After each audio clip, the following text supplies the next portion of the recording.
विद्यालय धर्माबाद काकोरी से हूँ। मैंने कक्षा 1 और 2 के बच्चों को ध्यान में रखकर 2022 में इस कहानी को बनाया था। इस कहानी को बनाने का प्रेरणा मुझे मेरी कक्षा में मिली थी।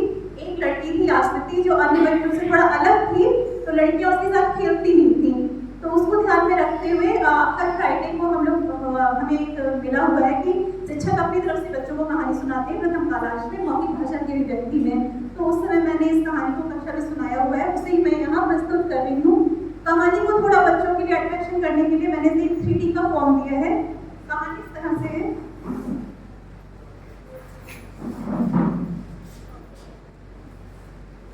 कहानी इस तरह से कि खरगोश होता है, उसे अपना सफेद रंग बिल्कुल पसंद नहीं होता है।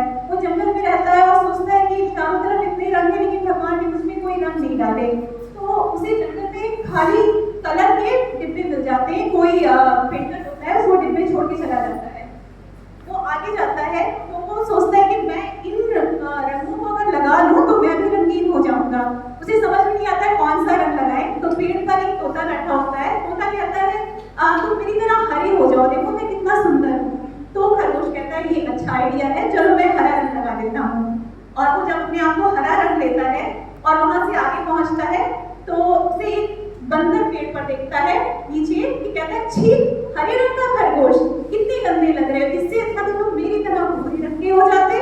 कहता है मेरे पास तो पूरा भूरा रंग भी है। तो वो क्या करता है, भूरे रंग के डिब्बे से अपने आप को रंग लेता है। आगे जंगल में जाता है, उसे एक हिरन मिलता है।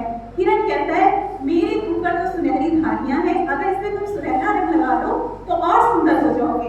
तो वो सोचता है लगता है मैं अभी कम सुंदर लग रहा हूँ, तो वो अपने ऊपर सुनहरे रंग की धारियां लगा देता है। अब इस तरह से फिर वो आगे चलता है कि शायद मैं अब सुंदर हो गया।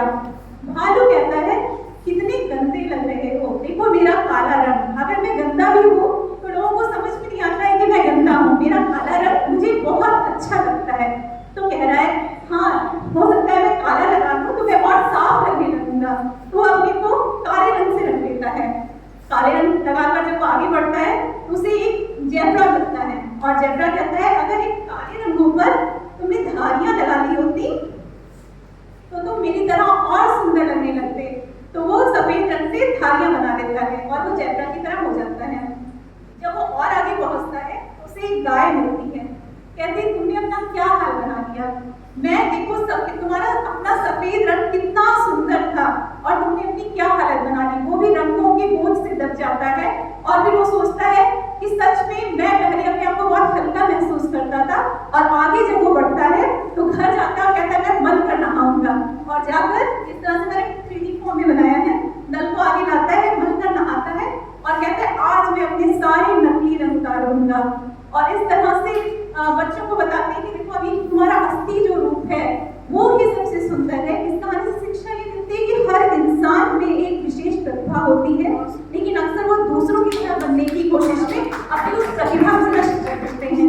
तो बच्चों के लिए ये एक प्रेरणा है कि अगर आप कक्षा में जो बच्चे अलग थलग महसूस करते हैं उन बच्चों को समझाने के लिए जो भी अलग थलग करते हैं, और इसके साथ बच्चों को जंगल में विभिन्न जानवरों के रंग रूप